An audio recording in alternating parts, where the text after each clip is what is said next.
बहुत सारी जगह ऐसी हैं जो हमेशा छूटती हैं। चाहे आप कोई भी पॉलिटिकल पार्टी ले लीजिए, उनका एजेंडा जो होता है वो हमेशा महंगाई, भ्रष्टाचार और कुछ एक शिक्षा, मतलब 2-3 चीज़ों पे ही होता है। बेसिक मुद्दों पर बहुत ही कम मुझे लगता है कि इन्वॉल्वमेंट होता है। महिलाओं को बहुत, जैसे आपने अभी कहा कि जो हमारा परसेंटेज है इन एनी फील्ड बहुत कम है, तो पहले तो उसको बढ़ाना चाहिए, बराबर से मौका देना चाहिए।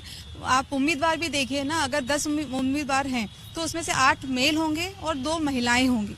तो ऐसा क्यों? पहले तो यही डिस्कशन का टॉपिक है। तो यहाँ पर क्योंकि जो महिलाएं होती हैं वो बहुत अच्छी मैनेजर होती हैं, क्योंकि वो अपना घर संभालती हैं, अपने बच्चों को संभालती हैं, अपना ऑफिस संभालती हैं, मतलब तीनों चीज़ों को वो बहुत अच्छे तरीके से मैनेज करती हैं। तो यहाँ पर मुझे लगता है ये उम्मीदवारी थोड़ी सी बढ़ानी चाहिए, सरकार को मौका देना चाहिए महिलाओं को, जिससे वो अपनी सक्षमता साबित कर पाएं।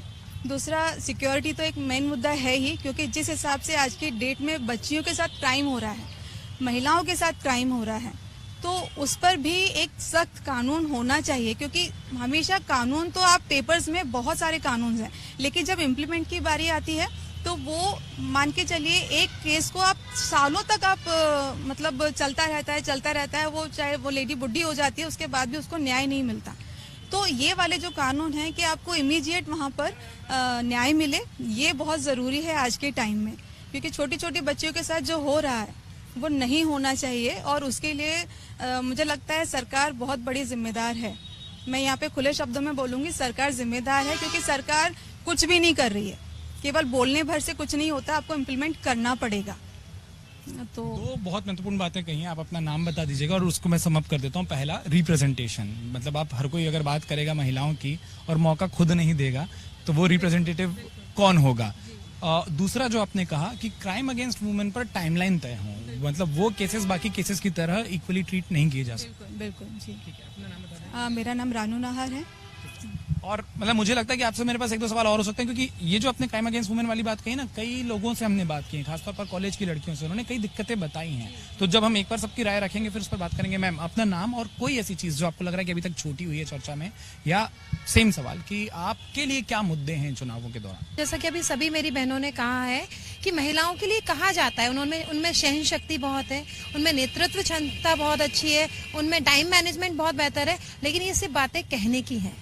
अगर प्रैक्टिकली लाइफ में देखा जाए, अगर प्रैक्टिकली देश के विकास में अगर जितना योगदान पुरुष दे रहे हैं, उतना उससे कई गुना ज्यादा योगदान महिलाएं दे रही हैं। क्योंकि अगर नारी शक्ति घर ना संभाले तो पुरुष कुछ नहीं कर सकता। तो नारी शक्ति घर भी संभाल रही है, नारी शक्ति व्यापार भी संभाल रही है, नारी शक्ति अपना बिजनेस भी नौकरी भी संभाल रही है, लेकिन कहीं ना कहीं उन्हें बहुत हद तक छोड़ दिया जा रहा है। मैं बहुत बहुत धन्यवाद देना चाहूंगी कि महिलाओं को 33% आरक्षण दिया गया पार्टी में, मतलब राजनीति में। लेकिन अगर हम बात की जाए कि इस बार आप उठा के देख लीजिए कि कितनी महिलाएं हैं जिनको टिकट दिया गया। वो जो 33% आरक्षण है वो तो जब जमीन पर आए, हाँ, वो जमीन पर नहीं आया, लेकिन आरक्षण ही क्यों? महिलाओं की कार्य क्षमता को देखने के लिए आरक्षण होगा तभी दिया जाएगा, मतलब हमारे लिए रिजर्व किया जाएगा, हमें तभी मिलेगा। ऐसा क्यों? ये बात ना, ये कई लोग कह रहे हैं, और जो आप कह रही हैं, अगर मैं उस सवाल को थोड़ा ढंग से फ्रेम करूं, आप ये कहना चाह रही हैं कि 33% आरक्षण जब जमीन पर आएगा तब आएगा, तब तो आपको देना ही पड़ेगा। पर अगर वो पारित हो गया तो इस बार अगर पार्टियां 33% दे देती तो पता चल जाता कि वो मौके की देने की। कहती हूँ 33% क्यों, जब पुरुष और महिला में कोई फर्क नहीं है, महिलाएं पुरुष से ज्यादा काम कर रही हैं, तो 50% क्यों नहीं दे सकते हम? अगर आप एक शहर में 4 मेल आ रहे हैं तो 4 फीमेल क्यों नहीं आ सकती है? क्यों वो अपनी लीडरशिप क्यों नहीं दिखा सकती है? क्यों उन्हें हमें हमेशा चेहरा देखना पड़ेगा कि हमें कुछ मिल जाए, हमारे लिए आरक्षण हो जाए, तभी हम कुछ कर पाएंगे? जैसा कि अभी हमारी साथी ने बात की कि वाकई में सिक्योरिटी के नाम पे कुछ नहीं है, महिलाएं व्यापार कर रही हैं, लेकिन महिलाओं को किस हद तक मेहनत करनी पड़ती है, क्योंकि कहीं ना कहीं किसी भी तरीके से उनके ऊपर कब उंगली उठा दी जाए पता नहीं होता। तो हर तरीके से, हर जगह से बचते बचाते एक महिला को बहुत सारे काम करने होते हैं। मैं कहना चाहूंगी कि महिलाओं को किसी आरक्षण की जरूरत नहीं, फिर भी थैंक यू, आपने आरक्षण दिया उसके लिए, लेकिन कहीं ना कहीं महिलाओं को पीछे छोड़ा जा रहा है। अगर आप ये वीडियो YouTube पर देख रहे हैं तो हमारे चैनल को सब्सक्राइब करें